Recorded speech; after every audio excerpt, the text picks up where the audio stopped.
Hello, church. Welcome to today's daily devotion. My name is Henry Loke, and this is God's Feeding Station.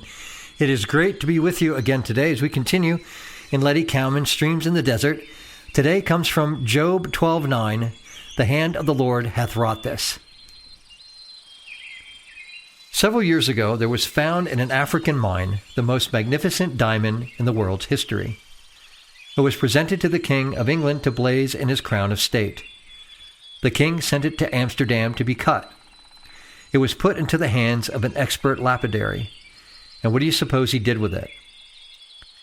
He took the gem of priceless value and cut a notch in it. Then he struck it a hard blow with his instrument, and lo, the superb jewel lay in his hand cleft in twain. What recklessness! What wastefulness! What criminal carelessness! Not so. For days and weeks that blow had been studied and planned. Drawings and models had been made of the gem. Its quality, its defects, its lines of cleavage had all been studied with minutest care. The man to whom it was committed was one of the most skillful lapidaries in the world. Do you say that blow was a mistake? Nay, it was the climax of the lapidary's skill. When he struck that blow, he did the one thing which would bring that gem to its most perfect shapeliness, radiance, and jeweled splendor. That blow, which seemed to ruin the superb precious stone, was in fact its perfect redemption. For from those two halves were wrought the two magnificent gems which the skilled eye of the lapidary saw hidden in the rough, uncut stone as it came from the mine. So, sometimes, God lets a stinging blow fall upon your life. The blood spurts, the nerves wince, the soul cries out in agony.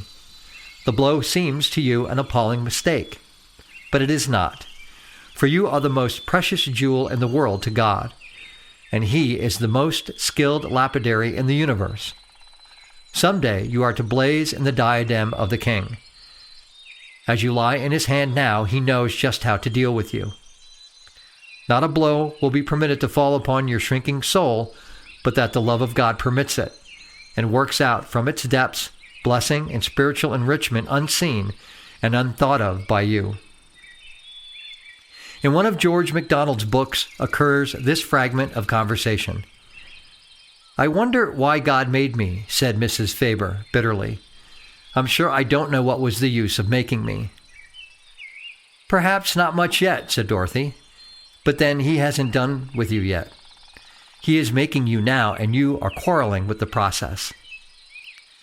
If men would but believe that they are in the process of creation and consent to be made, let the Maker handle them as the potter the clay, yielding themselves in resplendent motion and submissive, hopeful action with the turning of His wheel.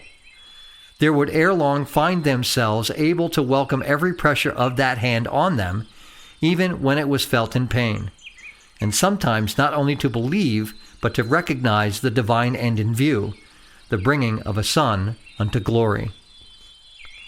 Not a single shaft can hit till the God of love sees fit. Amen. Have a great rest of your day, and Lord willing, we'll chat tomorrow. Take care. Bye-bye.